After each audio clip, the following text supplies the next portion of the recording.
What's up, people? One Up Punch here. So I'm coming back to Sulfur because they released a brand new update a couple of days ago for a new area called the Desert, and they added 4 new enemy types, a new boss called Desert Claws, which I'll show you later on, 10 new trinkets/gadgets, which I'll name off a little bit later, and 3 new weapons, which I got one of them called the DMR Farsight. But the thing is when you go and look it up, it's actually an SMG.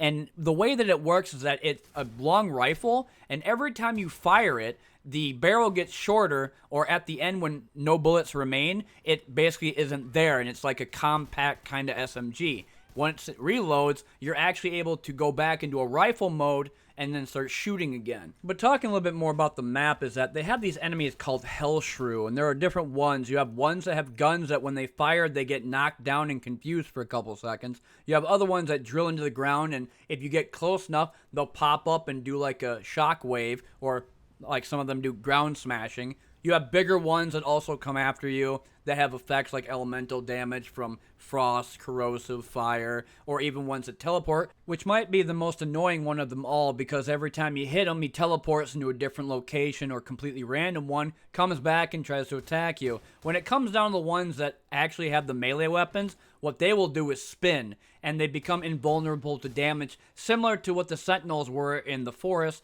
to where they block with their wing, and they don't take damage until they're done doing it. Similar to these guys, where they spin, they'll eventually stop, and you can shoot at them, drop them, and then move on. The other thing they'll do is actually run and jump at you, because they have melee weapons, and they can't really shoot from afar. They have other ones that will kind of hide underground when they take a shot, but if you see a laser beam, that's actually a sniper HellShrew, that once he fires that shot, he will go underground and you'll never see him until the laser pops up again. So keep a mindful eye that when you see that laser, start pointing in that direction with the scope, because the scope can cut through the fog or sand, whichever it is, and be able to shoot from afar. If we're talking about weapons that are really good to be used in terms of having a scope on it, I use the Fusilier simply because I love it. That it's like a weird M1 Garand type of gun. Not to mention the caliber being 7.62, so it hits really hard. The other one I've been using is the Corpse Maker 5.56, simply because I have a hunter scope on it, and it also has a nice kind of DMR feel because I put a bunch of oils and even enchantment on it. Now there's another level in this update that actually you can go down and do like a wave-based type of mode, trying to protect a couple of altars that have like a white kind of cube on it. It's called the Crypt, and here's what I'm going to show you when I get down there. Essentially, you find the Crypt key, and that is from either an enemy, a random barrel, or something else, and then you put it into the door that has these stairs going down, and then you talk, or rather kind of like have this moment with a turtle statue that has like this orb underneath them. And when you're done having a dialogue with them,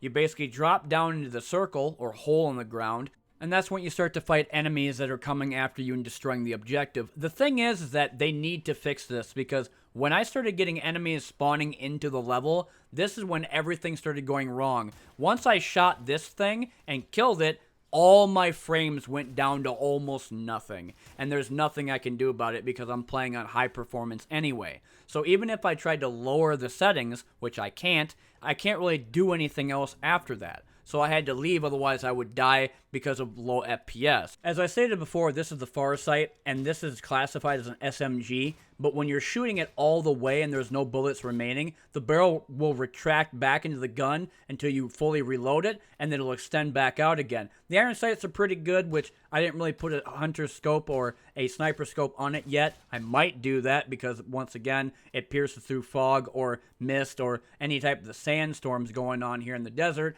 and be able to shoot stuff from afar. And the gun is very nice because I think it fires 5.56.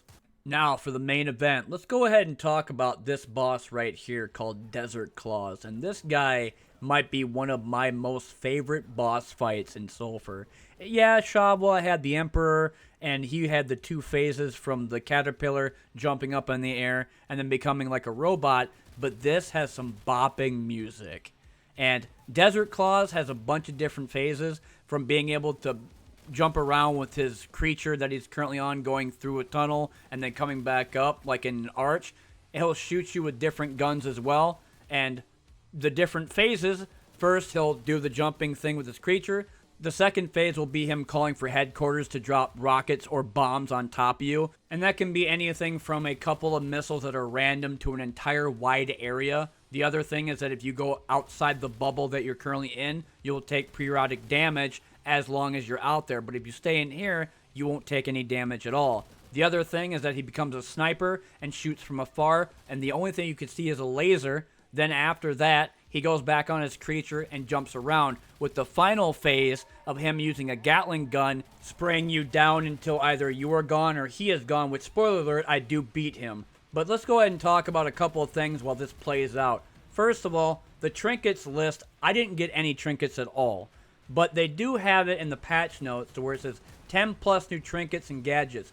Ass wheel, dark lamp, detective pipe, dog whistle, instant defibrillator, iron feather, library card, loaded die, which I think I actually did get, but it told me that if I had it on my person, the actual latest reward that I were to get would be rolled 3 times and would give me the most valuable reward from that. So I actually do remember loaded die a little bit.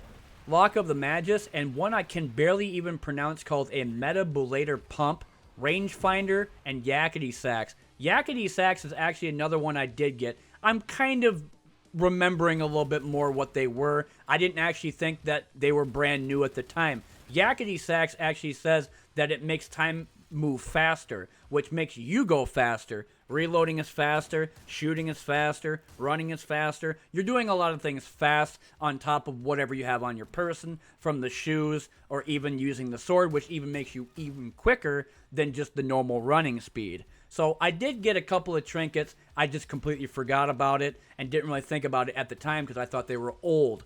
And as stated before, when it comes down to his final, he has his Gatling gun and he's ready to go. He kind of messed up thinking that you were going after him at first, only then realized that you weren't there for him but the witch, and now you have to both have a showdown of who's going to have the most bullets on top of each other. Like I said, spoiler alert, I kick his ass because even though he has a Gatling gun, I have an SMG that fires way faster than his does, and when I beat him, he drops his presents on the ground, which all you have to do is walk up and melee them with the sword, and it'll give you a different bunch of scrolls or weapons, as opposed to any boss you beat, they'll give you a reward for it, which I get 2 scroll of prisms, a dynamite, and a scroll of explosion. Now before the end of the video, I will show this off. For some reason, when you get out of the area, there's this big curtain that pops up, and there's a bunch of like dark clouds or this entire like void area with all these like swirlies coming out. You go into it, and when you do that, you go right back to the church, and the game is pretty much over for now. So we're going to have to see what the next level is, and like I said, sorry I was a little bit late, but I had some stuff coming up and also been working a ton. I've been One Nut Punch. Thanks for watching the Desert Update for Sulfur. I'll see you in the next one. Also, check out this song that they were playing. I'm going to have it at the end of the video so that people could check out what the Santa Claus or Desert Santa song was all about.